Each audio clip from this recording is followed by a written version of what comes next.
আলহামদুলিল্লাহ হামদান কাসীরান তাইয়্যিবান মুবারাকান ফিহি।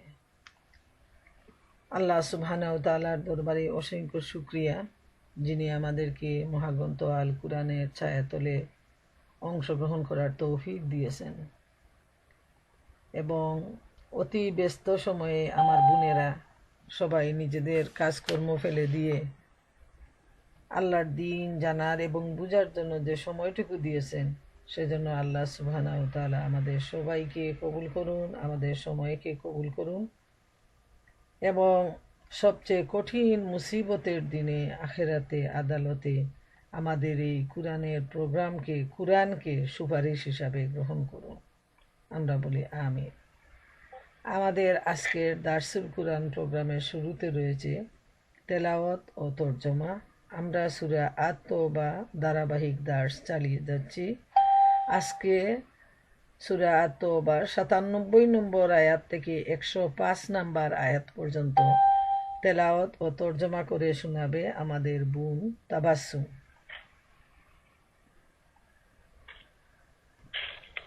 আসসালামু আলাইকুম ওয়া রাহমাতুল্লাহি ওয়া বারাকাতুহু। ওয়ালাইকুম আসসালাম ওয়া রাহমাতুল্লাহি ওয়া বারাকাতুহু। আউযু বিল্লাহি মিনাশ শাইতানির রাজীম। বিসমিল্লাহির রাহমানির রাহিম।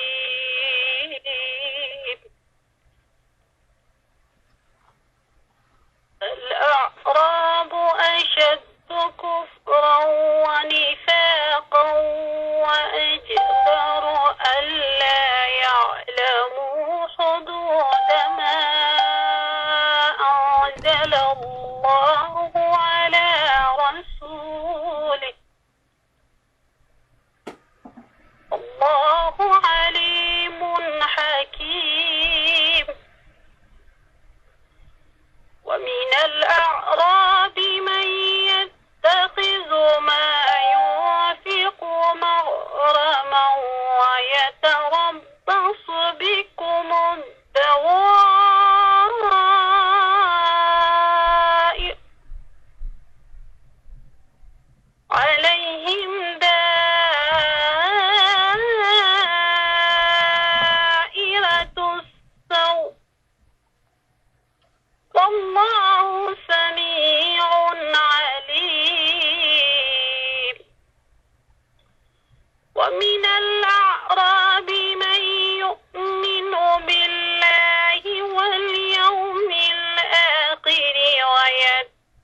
এই বিদুনায় আরবরা কুফরি ও মুনাফিকিতে বেশি কঠোর এবং আল্লাহ তার রসুলের প্রতি যে দ্বীন নাজিল করেছেন তার সীমারেখা সম্পর্কে তাদের অজ্ঞ হওয়ার সম্ভাবনা বেশি।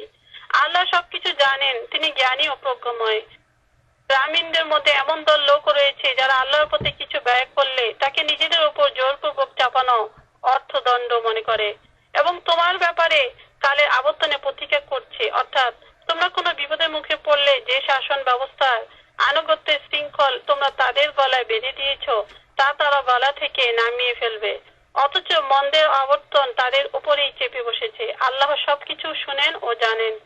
আবার এই গ্রামীণদের মধ্যে থেকে কিছু লোক এমনও আছে যারা আল্লাহ কিয়ামতের দিনের প্রতি ঈমান রাখে এবং যা কিছু খরচ করে তাকে আল্লাহর দরবারে নৈকট্য লাভের এবং রসুলের কাছ থেকে রহমতের দোয়া লাভের উপায় হিসেবে গ্রহণ করে। হ্যাঁ, অবশ্যই তা তাদের জন্য নৈকট্য লাভের উপায় এবং আল্লাহ নিশ্চয়ই তাদেরকে নিজের রহমতের মধ্যে প্রবেশ করাবেন। অবশ্যই আল্লাহ ক্ষমাশীল ও করুণাময়। মুহাজির ও আনসারদের মধ্যে থেকে যারা সবার আগে ইমানের দাওয়াত গ্রহণ করার ব্যাপারে উদ্যোগী হয়েছে এবং যারা পরে নিষ্ঠা সহকারে তাদের অনুসরণ করেছে, আল্লাহ তাদের প্রতি সন্তুষ্ট হয়েছেন এবং তারা আল্লাহর প্রতি সন্তুষ্ট হয়েছে।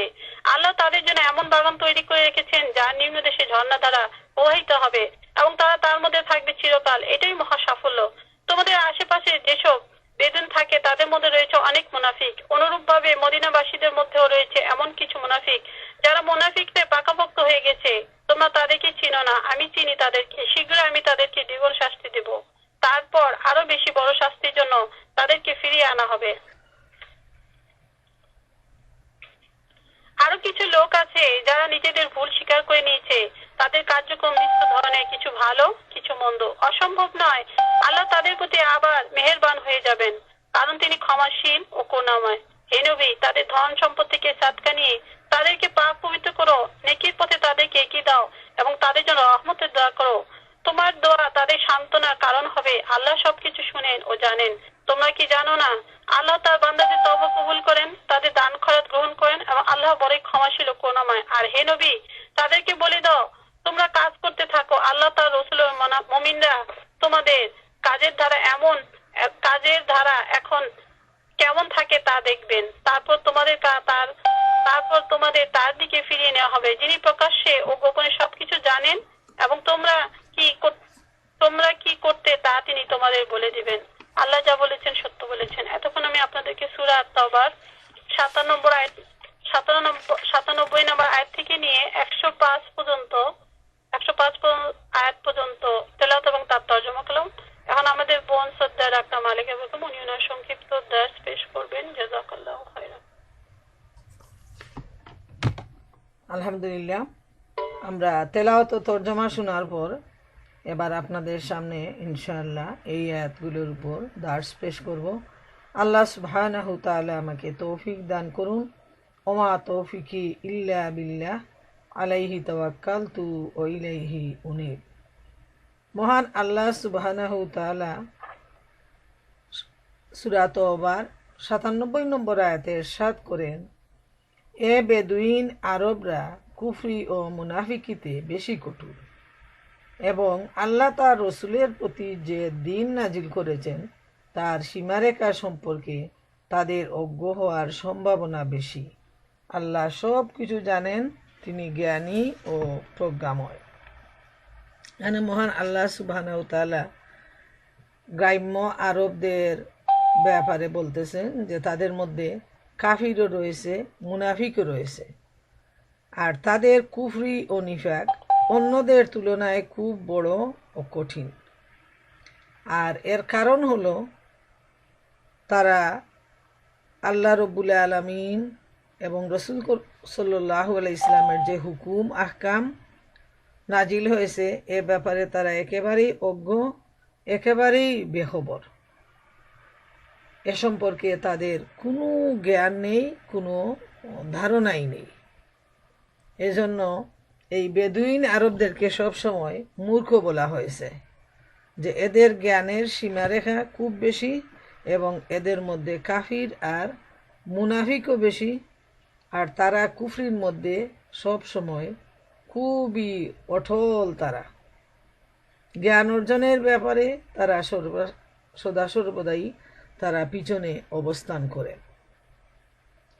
যেমন একটা এক্সাম্পল আমাস রহমতুল্লাহ আলাইহে ইব্রাহিম রহমতুল্লাহ আলাইহে থেকে বর্ণনা করেছেন, একজন গ্রাম্য বেদুইন জায়েদ ইবনে সাওহান রহমতুল্লাহ আলাইহের নিকট উপবিষ্ট ছিল।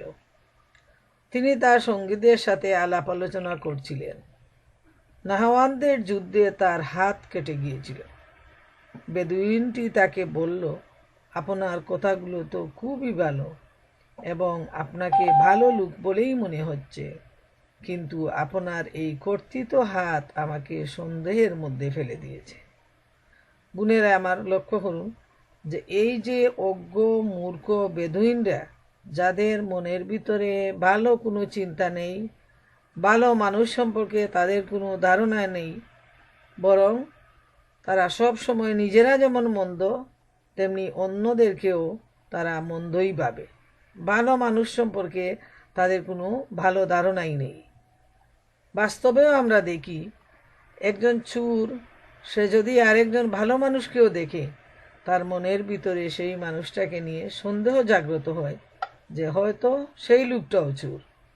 এইভাবে একজন মিথ্যুক, যা সত্যবাদী লোক, তার সত্যের ব্যাপারে সে সাক্ষী দিবে না, বরং সে ভাববে তার মতো বোধহয় সেই লোকটাও মিথ্যা বলে। এটাই হলো দুনিয়ার নিয়ম। আবার ভালো মানুষরা সব সময় ঠকে। তারা যাকেই দেখে তাকেই বিশ্বাস করে, তার নিজের মতোই ভাবে, এবং এই সুযোগে সমাজের কপট লোকগুলো ভালো মানুষদেরকে ঠকিয়ে যায়। এটাই হলো নিয়ম। এই বেদুইনদের ব্যাপারে আল্লাহ তাআলা এটাই বলছেন যে তাদের মধ্যে অজ্ঞতা বেশি, কপটতা বেশি, ভালো কোনো কিছু নেই। তাই আমরা দেখতে পাই এই বেদুইন লোকটি, যে সাহাবী, তিনি যুদ্ধে হাত হারালেন, জেহাদে আল্লাহর রাস্তায় জেহাদ করে হাতটাকে তিনি আল্লাহর রাস্তায় তিনি ত্যাগ করলেন। কিন্তু বেদুইন লোকটি সেই সাহাবীকে বলছে যে আপনার কথাবার্তায় আপনাকে ভালো মানুষ মনে হচ্ছে, কিন্তু হাত কাটা দেখে তো আমার মধ্যে সন্দেহ আসছে। এর মানে আরবে যারা চুরি করে তাদের শাস্তি হলো হাত কাটা। তখন সে ওই সাহাবীকে চোর সাব্যস্ত করছে। তখন জায়েদ রহমতুল্লাহ আলাইহি বললেন, আমার কর্তৃত হাত দেখে তোমার সন্দেহ হচ্ছে কেন?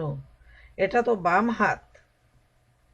বেদুইন বলল, আল্লাহর শপথ, চুরির অপরাধে ডান হাত কাটা হয় কি বাম হাত কাটা হয় তা আমার জানা নেই। তো বোনেরা আমার, এই ঘটনা থেকে এটা পরিষ্কার যে তাদের জ্ঞানের কত অভাব রয়েছে। আর ভালো মানুষকে সে ভালো মানুষ সাক্ষ্য দিতে গিয়ে তার মনের ভিতরে সন্দেহ আসছে যে হাত কাটা লোক তো চুর হয়ে থাকে, কিন্তু চোরদের সাধারণত ডান হাত কাটা হয়, এটাই হলো নিয়ম। আর জেহাদে এই সাহাবী তিনি বাম হাত হারিয়েছেন আল্লাহর রাস্তায় জেহাদ করে। ইমাম আহমদ রহমতুল্লাহ আলাইহে ইবনে আব্বাস থেকে বর্ণনা করেছেন, রাসূলুল্লাহ সাল্লাল্লাহু আলাইহি ইসলাম বলেছেন, যারা পল্লীতে বাস করে তারা যেন নির্বাসিত লোক, যারা শিকারের পিছে দৌড়াদৌড়ি করে তারা নির্বুধ, এবং যারা কোনো বাদশার সাহায্য গ্রহণ করে তারা ফিতনায় পতিত হয়ে থাকে। বেদুইনরা সাধারণত বদমেজাজি, বুকা এবং অভদ্র হয়ে থাকে। তাই আল্লাহ তাআলা তাদের মধ্যে কোনো রসুলের জন্ম দেননি। সুনানে আবি দাউদ, জামেউত তিরমিজি, সুনানে নাসাইতে সুফিয়ান সাউরি হতে এ হাদিসটি বর্ণিত হয়েছে। তাইলে আমরা দেখতে পাই যে আরব বেদুইন যারা, তাদের মধ্যে যে অশিক্ষা, নির্বুদ্ধিতা কাজ করে, বর্তমান সময়ে আমরা দেখি এখনও বেদুইন গোষ্ঠীরা রয়েছে। সরকার চেষ্টা করেও তাদেরকে অন্য সাধারণ মানুষের মতো ঘর বাড়ির স্থায়ীভাবে বসবাস করার সুযোগ দেয়া সত্ত্বেও তারা সেই সুযোগ নিতে চায় না, বরং তারা কিছুদিন এখানে কিছুদিন ওখানে এইভাবে ঘুরে ঘুরে বেড়ানোকেই তারা বেশি পছন্দ করে। ৯৮ নম্বর আয়াতে মহান আল্লাহ তাআলা ইরশাদ করেন, আর এই গ্রামবাসীদের মধ্যে এমন লোকও রয়েছে তারা যা কিছু ব্যয় করে ওকে জরিমানা মনে করে। এবং তোমাদের প্রতি আবর্তনসমূহের প্রতীক্ষায় থাকে। বস্তুত অশুভ আবর্তন তাদের উপরই পতিত প্রায়, আর আল্লাহ খুব শুনেন ও খুব জানেন। বোনেরা আমার, আল্লাহ তাআলা এখানে ইরশাদ করছেন যে যদি তারা কিছু ব্যয় করে, তাদের কাছে যখন চাওয়া হয় মনের অনিচ্ছা সত্ত্বে, তারা তখন কিছু দান করে এবং ওই দানটাকে তারা জরিমানা তুল্য মনে করে। খুব কষ্ট হয় আল্লাহর রাস্তায় দান খয়রাত করতে গিয়ে। ওইটা তারা মন থেকে কখনো তারা ব্যয় করে না, বরং মনের বিরুদ্ধেই তারা বাধ্য হয়ে দেয় এবং ওইটাকে তারা একটা জুলুম মনে করে, জরিমানা মনে করে। আর তারা সব সময় অপেক্ষায় থাকে মুসলমানদের উপর যেন একটা বিপদ আসে এবং এই বিপদ দেখে তারা খুশি হয়। একবার এক বেদুইন রসুলুল্লাহ সাল্লাল্লাহু আলাইহি ইসলামের কাছে কিছু হাদিয়া পাঠায়। অতঃপর রসুলুল্লাহ সাল্লাল্লাহু আলাইহি ইসলাম যে পর্যন্ত তার কাছে এর কয়েক গুণ বেশি হাদিয়া না পাঠান সে পর্যন্ত সে খুশি হয়নি। ওই সময় তিনি বলেছিলেন, আমি এখন সংকল্প করেছি কারাশি, সাকাফি, আনসারি এবং দাওসি ছাড়া আর কারো হাদিয়া কবুল করব না, কেননা এরা হচ্ছে শহুরে লোক। এরা মক্কা, তায়েফ, মদিনা, ইয়েমেনের অধিবাসী। বেদুইনদের তুলনায় এদের চরিত্র বহুগুণে উত্তম। বেদুইনরা সাধারণত বুকাই হয়। তাইলে বেদুইন সম্পর্কে আমাদের ধারণাটা কুরআন হাদিসের দৃষ্টিতে পরিষ্কার হয়ে গেল যে এদের নির্বুদ্ধিতার পরিচয়, আল্লাহ এবং আল্লাহ রসুলের ব্যাপারে এদের ধ্যান ধারণা কী ধরনের, এবং তারা আল্লাহর রাস্তা থেকে যে তারা খুব দূরে সরে থাকে, এটাই হলো তাদের একটা চারিত্রিক পরিচয়। আর এরপরেও তারা মুসলমানদের উপর যখন কোনো ধরনের কোনো বিপদ মুসিবত আসে তখন তারা খুব খুশি হয় এবং তারা এই অপেক্ষায় থাকে যে কোনো মুসিবত আসুক, তাইলে তাদের আনন্দ আরও বেড়ে যাবে। ৯৯ নম্বর আয়াতে আল্লাহ তাআলা ইরশাদ করেন, আর গ্রামবাসীদের মধ্যে কতিপয় লোক এমনও আছে যারা আল্লাহর প্রতি এবং কিয়ামত দিবসের প্রতি পূর্ণ ঈমান রাখে, আর যা কিছু ব্যয় করে ওকে আল্লাহর সান্নিধ্য লাভের উপকরণ ও রাসূলের দুআ লাভের উপকরণ রূপে গ্রহণ করে। স্মরণ রেখো, তাদের এই ব্যয় কার্য নিঃসন্দেহে তাদের জন্য আল্লাহর নৈকট্য লাভের কারণ। নিশ্চয়ই আল্লাহ তাদেরকে নিজের রহমতে দাখিল করে নেবেন। নিশ্চয়ই আল্লাহ হচ্ছেন অতি ক্ষমাশীল, পরম করুণাময়। সুবহান আল্লাহ। আল্লাহ রব্বুল আলামিন বলছেন, এই বেদুইনদের মধ্যে একদল লোক রয়েছে যারা সংখ্যায় অল্প, কিন্তু এই লোকেরা প্রশংসার দাবিদার। আর এরা আল্লাহর রাস্তায় খরচ করাকে এবং আল্লাহর সন্তুষ্টি লাভ করাকে তারা খুব পছন্দ করে। তারা রসুল করিম সাল্লাল্লাহু আলাইহি ইসলামের দুআ লাভের জন্য তারা খুবই আগ্রহী এবং তারা আল্লাহর রাস্তায় যে খরচ, এই খরচ করাকে তারা নিজের অন্তর থেকেই সেই খরচটা করে এবং এটাকে তারা কল্যাণের কারণ মনে করে। তো আমরা দেখি সারা পৃথিবীর মধ্যে বিভিন্ন দেশ, রাষ্ট্র, সমাজ, পরিবার, সব জায়গায় সব মানুষকে এক হাতে নিয়ে বিচার করা যায় না।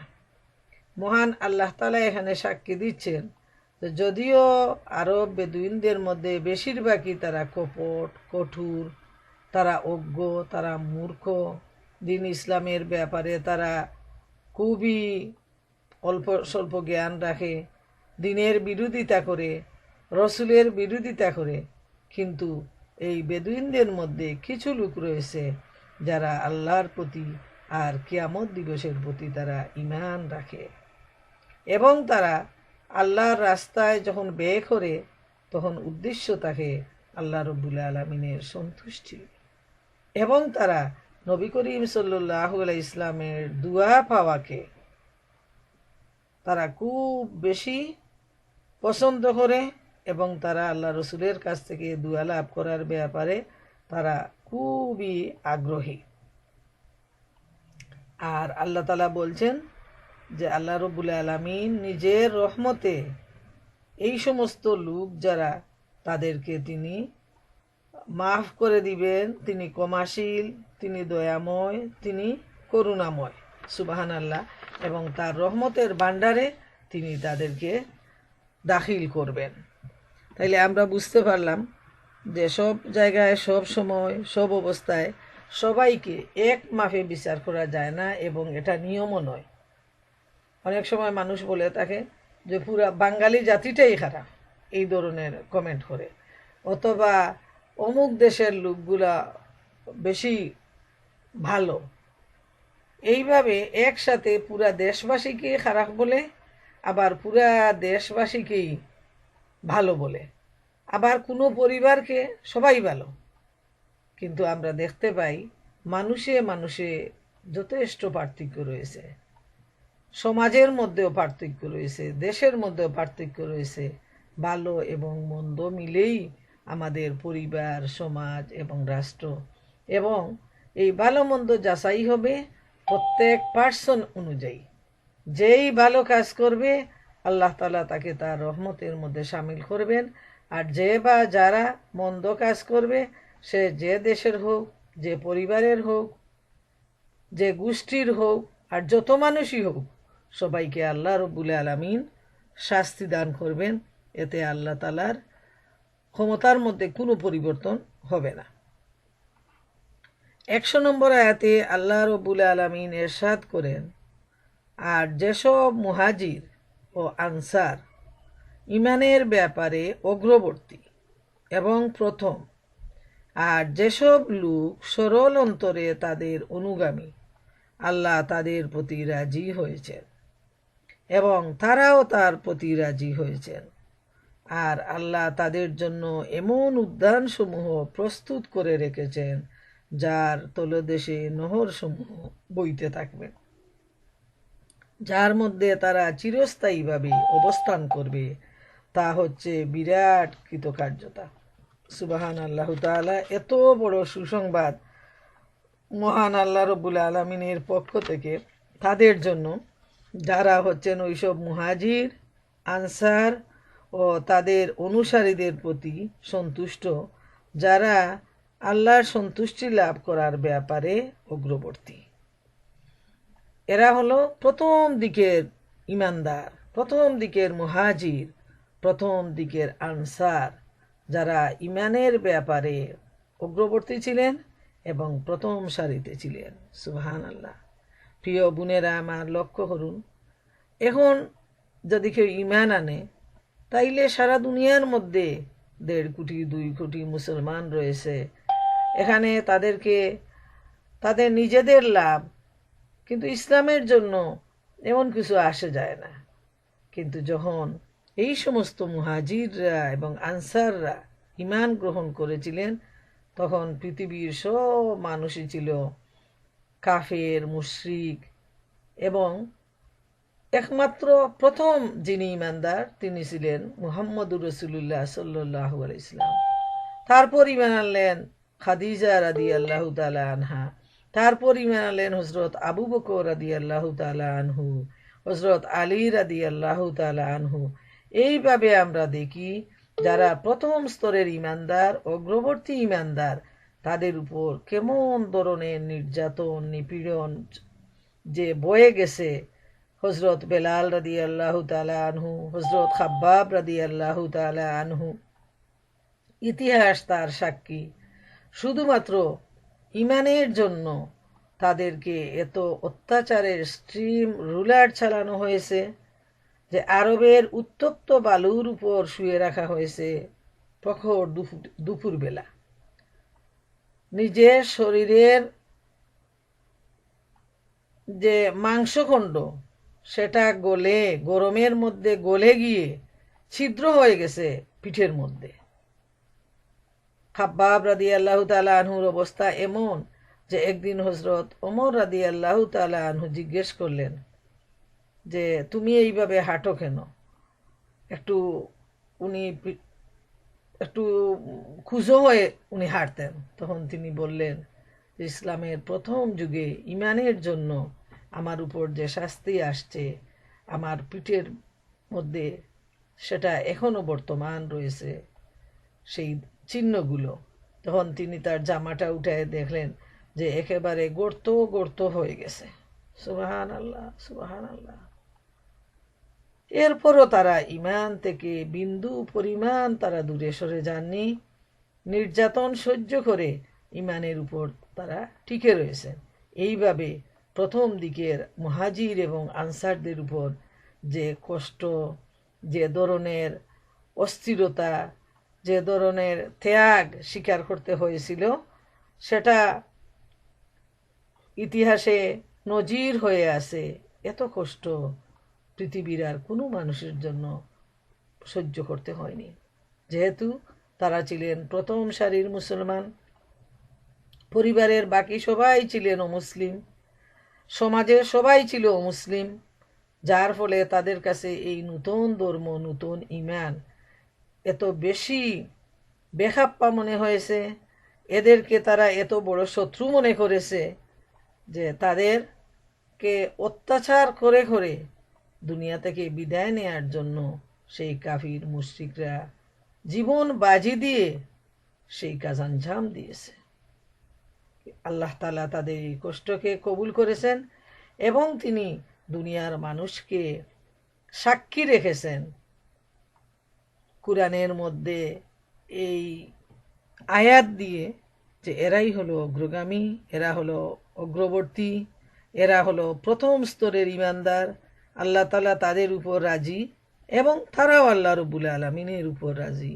রাদিয়াল্লাহু আনহুম ওয়া রাদু আনহু। সুবহানাল্লাহ। এত বড় সুসংবাদ, এর চাইতে আর কি হতে পারে? বোনেরা আমার, কষ্ট তো তখন শেষ হয়ে গেছে। উনারা সবরের মাধ্যমে কষ্টকে মেনে নিয়েছেন।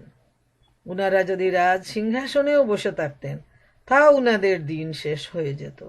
যেমন ফেরাউন, নমরুদ, এই ধরনের আবুল আহাব, আবু জেহেল, সবার রাজত্ব আল্লাহ তাআলা কেড়ে নিয়েছেন। দুনিয়া থেকে সবাই নির্দিষ্ট সময়েই বিদায় নিয়েছেন। কিন্তু যারা ইমানের, ইসলামের, আল্লাহর রসুলের শত্রু, তাদের যে কি কঠিন অবস্থা চলতেছে তাদের উপর, সেটা আল্লাহ ছাড়া আর কেউ বলতে পারবে না।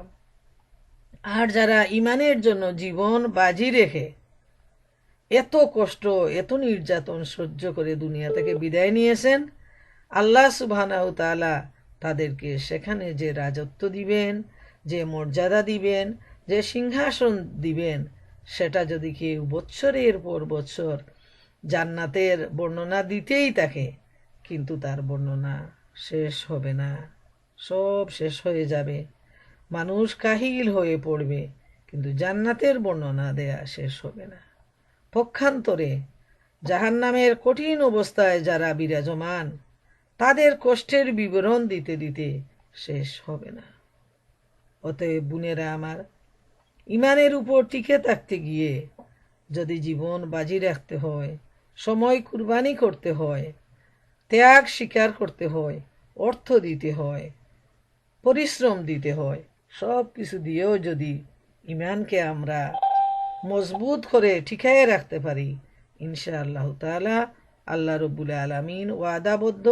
তিনি বলছেন, আল্লাহ তাদের জন্য এমন উদ্যানসমূহ প্রস্তুত করে রেখেছেন যার তলদেশে নহরসমূহ বইতে থাকবে, যার মধ্যে তারা চিরস্থায়ীভাবে অবস্থান করবে।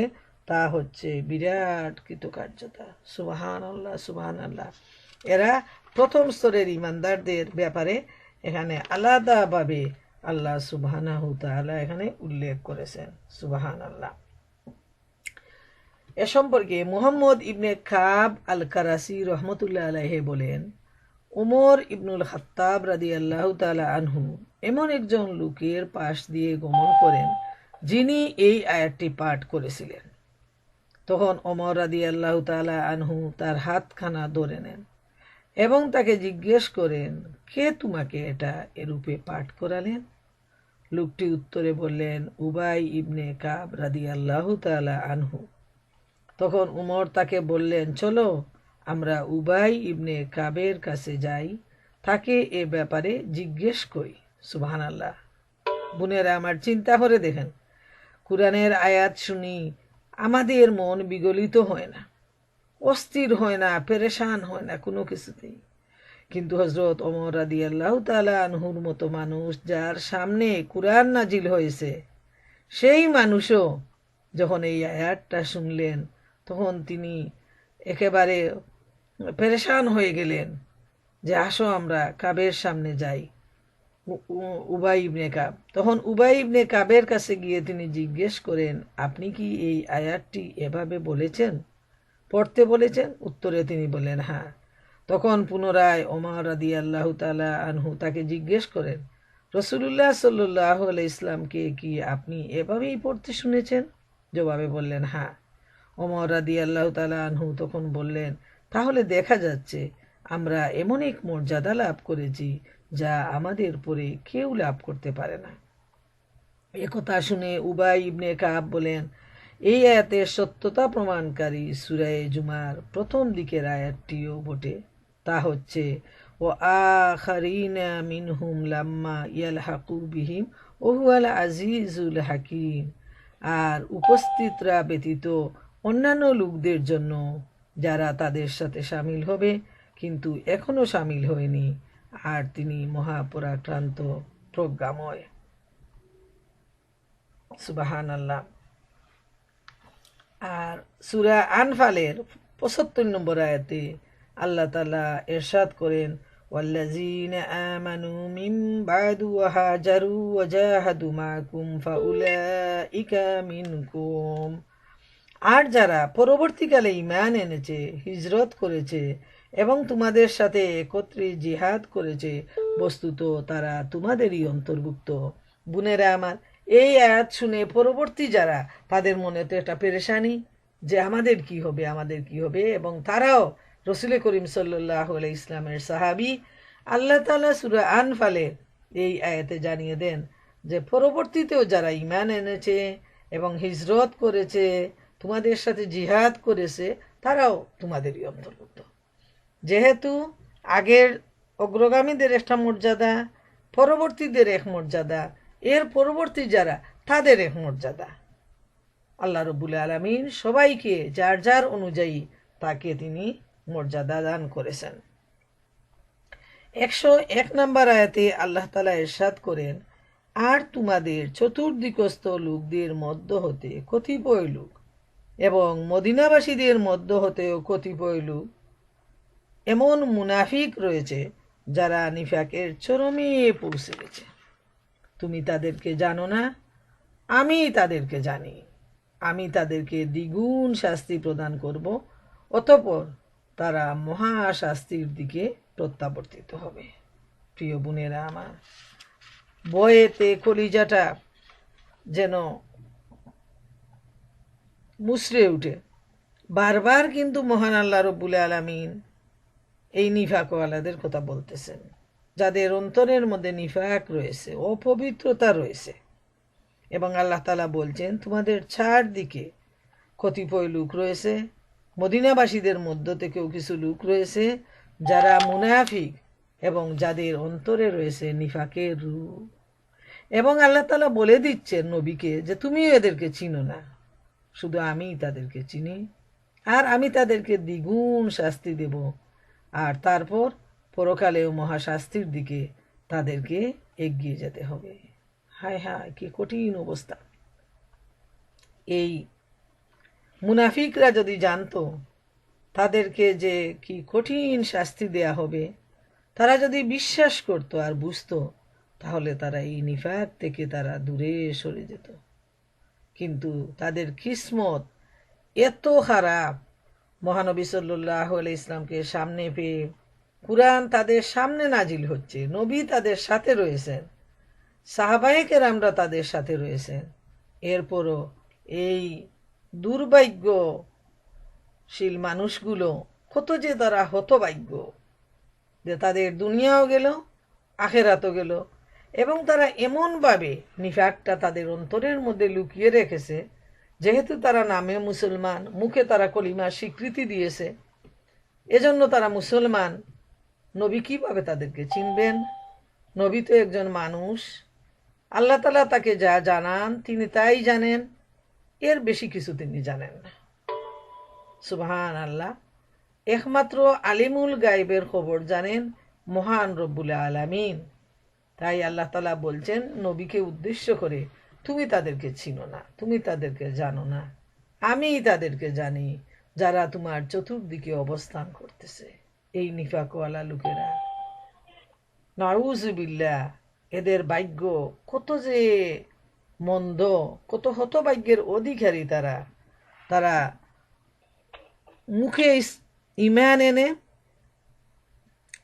তারা বাহ্যিক ইমানের অ্যাক্টিং করে, কিন্তু তাদের মনের ভিতরে ইমান নেই, নিফাক লুকিয়ে রয়েছে। আমরা একটা ঘটনা আপনাদের সামনে তুলে আনছি। হাফিজ ইবনে আসাকির রহমতুল্লাহ আলাইহে তারজামাতু আবি উমর আল বাইরুতির মধ্যে রেওয়ায়েত করেছেন, হারমালা নামক একটি লোক নবী সাল্লাল্লাহু আলাইহি ইসলামের কাছে এসে বলে, ইমান তো এখানে রয়েছে। ওই সময় সে তার জিহ্বার দিকে ইশারা করে, তারপর বলে, আর নিফাক বা কপটতা তাকে এখানে। একথা বলে সে অন্তরের দিকে ইশারা করে। আল্লাহর নাম কিন্তু সে খুব কমই নেয়। তখন রসুলুল্লাহ সাল্লাল্লাহু আলাইহি সাল্লাম বলেন, হে আল্লাহ, আপনি তার জিহ্বাটিকে জিকিরকারী বানিয়ে দিন, তার অন্তরকে কৃতজ্ঞতা প্রকাশকারী করে দিন, তার মধ্যে আমার প্রতি মহব্বত পয়দা করুন। যারা আমাকে ভালোবাসে তার মধ্যে তাদের প্রতি ভালোবাসা দিয়ে দিন এবং তাদের সমস্ত কাজ উত্তম করে দিন। সাথে সাথে এই লোকের সমস্ত কপটতা দূর হয়ে গেল এবং সে বলতে লাগলো, হে আল্লাহ রসুল সাল্লাল্লাহু আলাইহি ইসলাম, আমার অধিকাংশ সঙ্গী মুনাফিক এবং আমি তাদের নেতা ছিলাম, আমি তাদেরকে আপনার কাছে ধরে আনবো কি? নবীজি বললেন, যে স্বেচ্ছায় আমার কাছে আসবে আমি তার জন্য আল্লাহর নিকট ক্ষমা প্রার্থনা করব, আর যে নিফাককে আঁকড়ে ধরে থাকবে আল্লাহ তাআলা তাকে দেখে নিবেন। তুমি কারো গোপন তথ্য প্রকাশ করো না। এ হাদিস শায়েখ আবু উমার বাইরুতি রহমতুল্লাহ আলাইহে আবু দারদা রাদিয়াল্লাহু আনহু হতে বর্ণনা করেছেন। বোনেরা আমার, চিন্তা করে দেখুন, এই লোকটিও বাইরে মুসলমান এবং ভিতরে সে নিফাকওয়ালা ছিল। তার কিসমত এমন হয়ে গেল, আল্লাহ নবীর কাছে এসে যখন সে কথাটি বলল, তিনি বুঝে ফেললেন তার ভিতরে নিফাক রয়েছে। মহান আল্লাহ তাআলার কাছে তিনি দোয়া করলেন, সাথে সাথে তার অন্তরের কপটতা, মলিনতা দূর হয়ে গেল এবং সে ইমানে পরিপূর্ণ হয়ে গেল। তার হৃদয় নবীর প্রতি তার ভালোবাসার সৃষ্টি হয়ে গেল। সাথে সাথেই তার এই পরিবর্তন আসলো। তখন সে বুঝতে পারল তার ভুল এবং সে বলল যে তার তার সাথে একদল সাথী রয়েছে মুনাফিক এবং এই মুনাফিক দলের নেতা সে। এবং সে নবীজিকে বলল যে আল্লাহ রসুল যদি পারমিশন দেন সে তাদেরকে নিয়ে আসবে, কিন্তু নবীজি পারমিশন দিলেন না, যে ওটা নিজস্ব ব্যাপার, ইমান, ওটা যদি কেউ স্বেচ্ছায় আসে আসুক, না হয় তার ব্যবস্থা আল্লাহর কাছে রয়েছে। সুবহান আল্লাহ তাআলা, সুবহান আল্লাহ তাআলা। তাইলে আমরা দেখতে পাই যে এই যে কপটতার রূপ কত কঠিন। এই আয়াতের ব্যাপারে ইবনে আব্বাস রাদিয়াল্লাহু তাআলা আনহু হতে বর্ণিত, একদা নবী সাল্লাল্লাহু আলাইহি ইসলাম জুমার খুতবার উদ্দেশ্যে দাঁড়ালেন এবং বললেন, হে অমুক অমুক ব্যক্তি, তোমরা মসজিদ থেকে বেরিয়ে যাও, কেননা তোমরা মুনাফিক। সুতরাং তারা অত্যন্ত লাঞ্ছনা ও অপমানের সাথে মসজিদ থেকে বের হয়ে যাচ্ছিল। এ সময় ওমর রাদিয়াল্লাহু তাআলা আনহু মসজিদের দিকে আসছিলেন। তখন তিনি মনে করলেন হয়তো জুমার সালাত শেষ হয়ে গেছে, তাই লোকেরা ফিরে যাচ্ছে।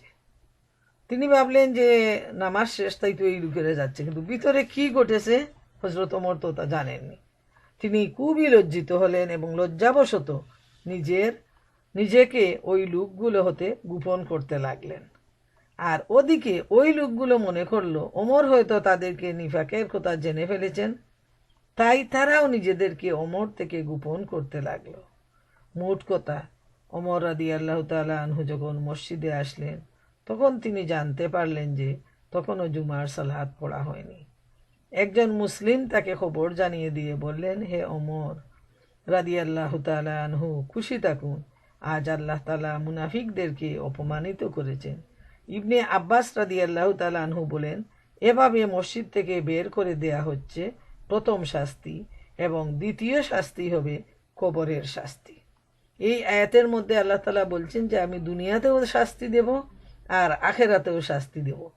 আল্লাহ তাআলা এখানে এমন একটা ঘটনা ঘটালেন যেখানে আল্লাহ রসুল সাল্লাল্লাহু আলাইহি ইসলাম তিনি কোনোদিন এই ধরনের কোনো কিছু করেন নাই।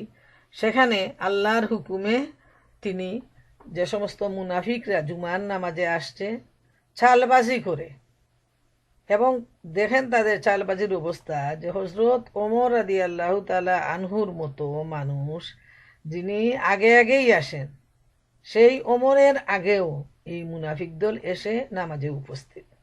চিন্তা করার বিষয় যে কতটুকু কপটতা নিফাক নিয়ে তারা আসছে।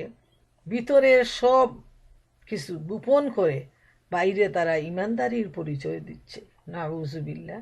আর আল্লাহ তাআলার হুকুমে নবীজি তাদেরকে বের করে দিলেন। ওই দিন সবার সামনে তারা এত বেশি লজ্জিত হলো, তাদের নাম ধরে ধরে ঘোষণা দিলেন যে এরা মুনাফিক, এরা যেন মসজিদ থেকে বের হয়। সুবহানাল্লাহ। আল্লাহ তাআলা দুনিয়ায় তাদেরকে কিভাবে অপদস্থ করলেন, আর আল্লাহ তাআলা বলছেন আখেরাতের শাস্তি তো রয়েই গেছে, সেটা তো অনন্ত জীবন চলতেই থাকবে, যে শাস্তির শেষ কোনোদিন হবে না। মুহাম্মদ ইবনে ইসহাক রহমতুল্লাহ আলাইহি বলেন, প্রথম শাস্তির দ্বারা বোঝানো হচ্ছে ওই শাস্তি যা ইসলাম প্রসার লাভ করার মাধ্যমে তাদের উপর পতিত হয়েছিল, এবং সীমাহীন দুঃখ আফসোস তাদের উপর জারি হয়েছিল। দ্বিতীয় শাস্তি হচ্ছে কবরের শাস্তি, আর আযাবে আজিম মানে বড় শাস্তি হচ্ছে ওই শাস্তি যা আখেরাতে তারা ভোগ করবে এবং চিরস্থায়ীভাবে ভোগ করতে থাকবে। 102 নম্বর আয়াতে আল্লাহ তাআলা ইরশাদ করেন, এবং আরও কতগুলো লোক আছে যারা নিজেদের অপরাধ সমূহ স্বীকার করেছে, যারা মিশ্রিত আমল করেছিল, কিছু ভালো আর কিছু মন্দ। আশা রয়েছে যে আল্লাহ তাদের প্রতি করুণা দৃষ্টি করবেন। নিঃসন্দেহে আল্লাহ অতিশয় ক্ষমাশীল, পরম দয়ালু। আল্লাহ রব্বুল আলামিন এখানে ওই সমস্ত মুনাফিকদের অবস্থা বর্ণনা শেষ করলেন, এবং মুসলমানদের সাথে যারা জেহাদে অংশগ্রহণ করা থেকে বিরত রয়েছিল এবং যুদ্ধে শরিক হওয়া থেকে অনাগ্রহ দেখিয়েছিল আর মিথ্যা প্রতিপন্ন করেছিল, সন্দেহ প্রকাশ করেছিল, তখন তিনি ওই পাপীদের বর্ণনা শুরু করলেন যারা শুধুমাত্র অলসতা ও আরামপ্রিয়তার কারণে জেহাদে অংশগ্রহণ করা থেকে বিরত ছিল, কিন্তু তারা ছিল প্রকৃত অর্থে হকপন্থী ও ঈমানদার। সুতরাং আল্লাহ তাআলা বলেন, ওই মুনাফিকদের ছাড়া অন্যরা যারা জিহাদে শরিক হওয়া থেকে বিরত ছিল, তারা নিজেদের দোষ ও অপরাধ স্বীকার করে নিয়েছিল। তারা এমনই লোক যে তাদের ভালো আমলও রয়েছে আর এই সাথে তাদের মন্দ আমলও রয়েছে, যেমন তারা জিহাদে শরিক হওয়া থেকে বিরত ছিল, কিন্তু তাদের এই দোষ ত্রুটিকে আল্লাহ তাআলা ক্ষমা করে দিয়েছেন, আর ওই মুনাফিকদের অপরাধ আল্লাহ ক্ষমা করবেন না, যেহেতু তাদের কোনো নেক আমল নেই। তাহলে আমরা দেখি আল্লাহ তাআলা কতদূর মেহেরবান, যে যারা ভালো কাজ করে আবার এই সাথে বড় ধরনের কিছু অপরাধও করে ফেলে, কিন্তু আল্লাহর কাছে তারা তওবা চায়, আল্লাহ রব্বুল আলামিন তাদের এই তওবাকে কবুল করে নেন এবং তাদেরকে তিনি মাফ করেন। ইমাম বুখারী রহমতুল্লাহ আলাইহি বলেন, সামুরা ইবনে জুনদুব রাদিয়াল্লাহু তাআলা আনহু হতে বর্ণিত, রাসূলুল্লাহ সাল্লাল্লাহু আলাইহি ওয়াসাল্লাম বলেছেন, আজ রাতে দুজন আগন্তুক আমার নিকট আগমন করে এবং আমাকে এমন এক শহর পর্যন্ত নিয়ে যায় যা স্বর্ণ ও রৌপ্যের ইট দ্বারা নির্মিত ছিল। একটা স্বপ্ন দেখেন, নবীজির স্বপ্ন। সেখানে আমি এমন কতগুলো লোক দেখতে পেলাম যাদের দেহের অর্ধাংশ খুবই সুন্দর ছিল, কিন্তু বাকি অর্ধাংশ ছিল অত্যন্ত কুৎসিত। ওদিকে তাকাতেই মন চাচ্ছিল না। আমার সঙ্গীদ্বয় তাদেরকে বলল, তোমরা এই নদীতে ডুব দিয়ে এসো। তারা ডুব দিয়ে যখন বের হয়ে আসলো তখন তাদের দেহের সব অঙ্গই সুন্দর দেখালো। আমার সঙ্গীদ্বয় আমাকে বলল, এটা হচ্ছে জান্নাতে আদন, এটাই হচ্ছে আপনার মঞ্জিল। অতঃপর তারা বলল, এই যে লোকগুলো যাদের দেহের অর্ধাংশ ছিল খুব সুন্দর, বাকি অর্ধাংশ ছিল অত্যন্ত কুৎসিত, তার কারণ এই যে তারা নেক আমলের সাথে বদ আমলও মিশিয়ে দিয়েছিল। আল্লাহ তাদেরকে ক্ষমা করে দিয়েছেন। সুবহান আল্লাহ। ইমাম বুখারী রহমতুল্লাহ আলাইহি এই আয়াতের তফসিরে এই রেওয়ায়াত করেছেন। সুবহান আল্লাহ। যারা ভালো এবং মন্দ মিশায়ে ফেলে, দেখেন তাদের অবস্থাটা। নবীজি স্বপ্ন দেখছেন যে অর্ধেক এত সুন্দর, এই সুন্দর হলো নেক আমলের প্রতিফল, আর অর্ধেক হলো এত কুৎসিত, সেই অংশটা হলো বদ আমলের ফলাফল। কিন্তু আল্লাহ তাআলা যদি তাদের তওবা কবুল করেন তখন তাদেরকে জান্নাতের নদীতে গোসল দিয়ে পুরা অঙ্গটাই তার সুন্দর হয়ে যাবে। অতএব বলা তো যায় না এই ধরনের মিক্স আমল নিয়ে কে জান্নাতে যাবে, কে মাফ পাবে, কার তওবা কবুল হবে। তাই চেষ্টা রাখতে হবে যে নেক আমলের পাল্লাটা যেন ভারী হয়, না হলে তো খুব বিরাট মুসিবত হয়ে দাঁড়াবে। 103 নম্বর আয়াতে আল্লাহ তাআলা ইরশাদ করেন, তুমি তাদের ধন সম্পদ হতে সাদকা গ্রহণ করো, যদ্বারা তুমি তাদেরকে পাক সাফ করে দেবে, আর তাদের জন্য দোয়া করো। নিঃসন্দেহে তোমার দোয়া হচ্ছে তাদের জন্য শান্তির কারণ, আর আল্লাহ খুব শুনেন, খুব জানেন। মহান আল্লাহ রব্বুল আলামিন বলছেন যে যারা আল্লাহর প্রিয় বান্দা তাদের কাছ থেকে তুমি জাকাতের মাল তুমি গ্রহণ করো এবং তাদের জন্য তুমি দোয়া করো, যেহেতু তোমার দোয়া তাদের জন্য শান্তির কারণ হবে। প্রিয় বোনেরা আমার, আমরা আগের হাদিসে দেখলাম যে নবী করিম সাল্লাল্লাহু আলাইহি ইসলাম যে লোকটার জন্য, মুনাফিকটার জন্য দোয়া করলেন, সাথে সাথে তার অন্তর থেকে আল্লাহ রব্বুল আলামিন নিফাক দূর করে দিলেন এবং আল্লাহ তাআলা তাকে কবুল আর মঞ্জুর করে নিলেন। তাই আল্লাহ রব্বুল আলামিন আল্লাহ রসুল সাল্লাল্লাহু আলাইহি ইসলামকে বলছেন যে এইভাবে যারা ভালো মানুষ, আবার যারা কিছু মিশ্র গুনাও রয়েছে, ভালো মন্দ দুইটা মিলেই যাদের জীবন, এদের জন্য এরা যখন সাদাকা করবে ধন সম্পদ থেকে, তখন আল্লাহ রসুল সাল্লাল্লাহু আলাইহি ইসলাম যেন তাদের সাদাকা গ্রহণ করেন। এর ফলে তাদের মধ্যে যে গুনাহখাতা রয়েছে, যে টুকু নাফাকি রয়েছে, আল্লাহ রব্বুল আলামিন এর বিনিময়ে তাদেরকে পাক করে দিবেন।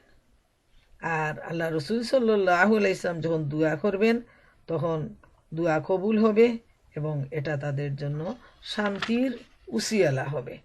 যেহেতু এই লোকটা যার জীবন, সে যদি এইভাবে আল্লাহ রসুলের দোয়ার সম্মুখীন না হতো, তার কিসমতটা যদি খুলে না যেত, তাহলে তো অনন্ত অসীম জীবন সে দুজখের মধ্যেই অবস্থান করত। কিন্তু সে লোকটা এত ভাগ্যবান, নবীজির কাছে আসার ফলে তিনি তার জন্য দোয়া করলেন, সাথে সাথে দোয়া কবুল হয়ে গেল এবং তার মধ্যে পরিবর্তন আসলো, সে জান্নাতি হয়ে গেল। প্রিয় বোনেরা আমার, নবী করিম সাল্লাল্লাহু আলাইহি ইসলামের দোয়া সাথে সাথে সাত আকাশের উপর উঠে যায়, আর আল্লাহ তাআলা বলছেন তিনি যেন তাদের জন্য দোয়া করেন, তাইলে এটা হবে তাদের কল্যাণের কারণ। 104 নম্বর আয়াতে আল্লাহ তাআলা ইরশাদ করেন, তারা কি এটা অবগত নয় যে আল্লাহই নিজ বান্দাদের তওবা কবুল করেন আর তিনি দান খয়রাত কবুল করে থাকেন, আর এটাও যে আল্লাহ হচ্ছেন তওবা কবুল করতে এবং অনুগ্রহ করতে পূর্ণ সমর্থবান। আল্লাহ তাআলা জানিয়ে দিচ্ছেন যে বান্দাদের মনে রাখা উচিত যে তারা যখন গুনাহ করে আল্লাহর কাছে তওবা চায়, আল্লাহ রাব্বুল আলামিন তাদের তওবা কবুল করেন এবং যখন তারা হালাল উপায়ে অর্জিত সম্পদ থেকে দান সাদাকা করে, এটাও আল্লাহ রাব্বুল আলামিন কবুল করে নেন। সুবহান আল্লাহ, সুবহান আল্লাহ। আল্লাহ রাব্বুল আলামিন তার বান্দার দোয়া কবুল করার জন্য খুবই আগ্রহী। সুবহান আল্লাহ। আর দান খয়রাতটা এতই গুরুত্বপূর্ণ, হক হালাল উপায়ে রোজগার করা আর এই সম্পদ থেকে আল্লাহর রাস্তায় দান করাটা বান্দার জন্য এত বেশি লাভজনক যে এই দান খয়রাত দুনিয়ার জীবনেও মানুষকে অনেক ধরনের বিপদ মুসিবত থেকে রক্ষা করে, আর আখেরাতের জীবনের বিরাট অনিষ্ট থেকে এই দান খয়রাত মানুষকে বাঁচিয়ে রাখে। দানের ফলে আল্লাহ তাআলা বিপদ যেমন দূর করেন, তেমনি তার পাপও তিনি মার্জনা করে দেন। সুবহানাল্লাহ।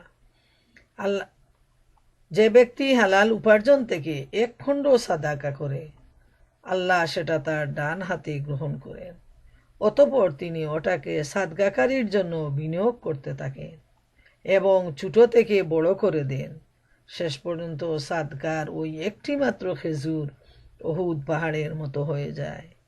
যেমন এই হাদিসে রসুল করিম সাল্লাল্লাহু আলাইহি ইসলাম হতে বর্ণিত, ওয়াকি আবু হুরায়রা ওয়াকি রহমতুল্লাহ আলাইহে আবু হুরায়রা রাদিয়াল্লাহু তাআলা আনহু হতে বর্ণনা করেছেন, রসুলুল্লাহ সাল্লাল্লাহু আলাইহি ইসলাম বলেছেন, আল্লাহ তাআলা সাদকা কবুল করে থাকেন এবং ওটাকে নিজের দক্ষিণ হস্তে গ্রহণ করেন, অতঃপর তিনি ওটাকে বড় করতে থাকেন, যেমন তোমরা গুড়ার বাচ্চাকে লালন করে বড় করে থাকো, শেষ পর্যন্ত সাদকার এক লুকমাও উহুদ পাহাড় সমান হয়ে যায়। সুবহানাল্লাহ। বোনেরা আমার, চিন্তা করে দেখেন আল্লাহর রাস্তায় দানের মর্যাদা কত বেশি, এবং সেই কঠিন মুসিবতের সময়ে যখন কোনো কিছু মানুষের কাছে থাকবে না, শূন্য হাত নিয়ে মানুষ দুনিয়া থেকে বিদায় হবে, যারা আল্লাহর রাস্তায় দান খয়রাত করে গেছে তারাই সেদিন সম্পদের মালিক হবে, আর যারা দুনিয়ার জীবনে কপটতা করেছে, কৃপণতা করে শুধু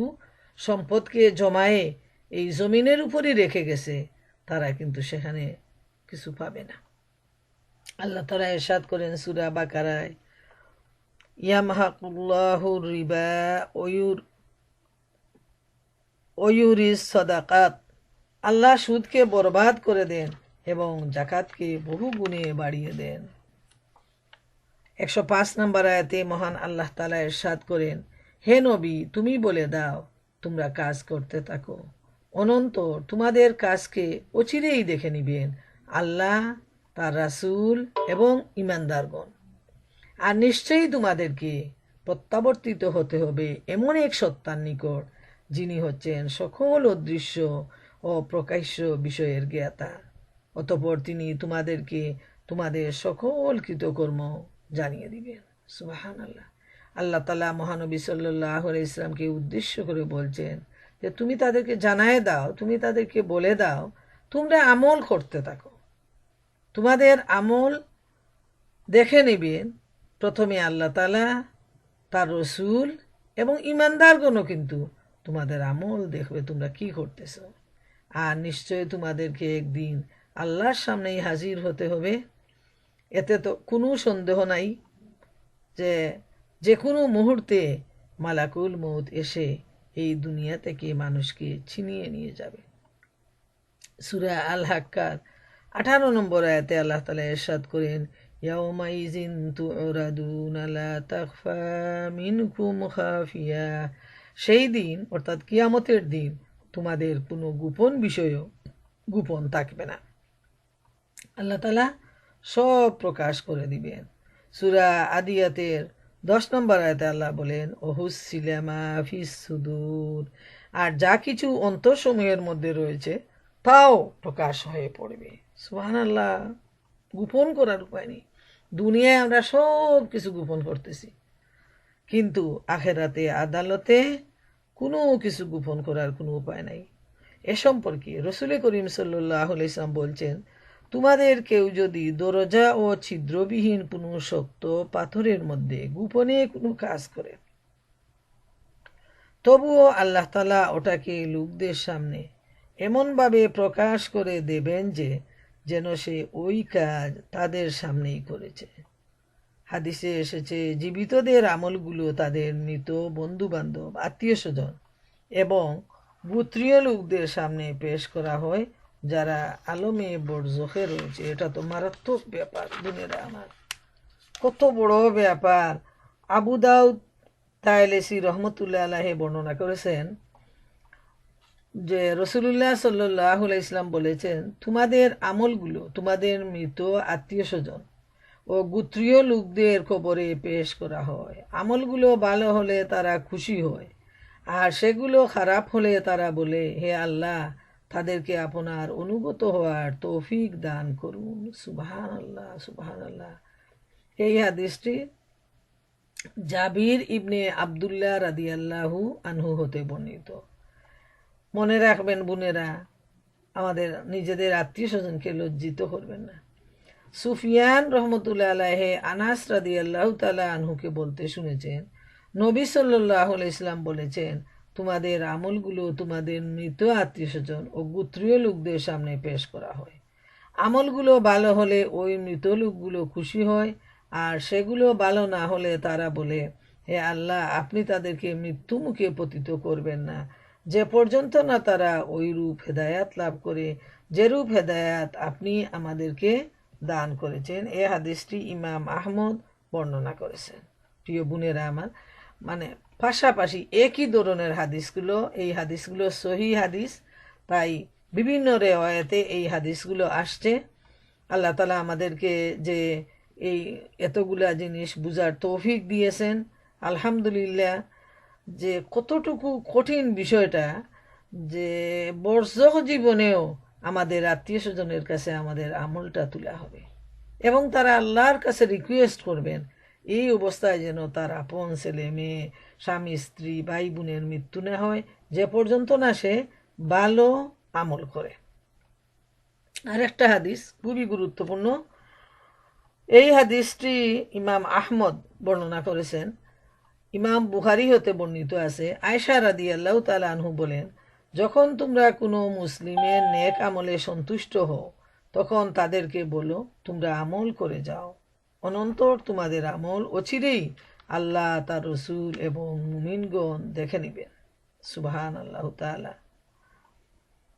আনাস রাদিয়াল্লাহু তাআলা আনহু হতে বর্ণিত, রাসূলুল্লাহ সাল্লাল্লাহু আলাইহি সাল্লাম বলেছেন, তোমরা কারো ভালো আমল দেখে খুশি হইও না, বরং অপেক্ষা করো তার শেষ যেন ভালো আমলের উপর হয়।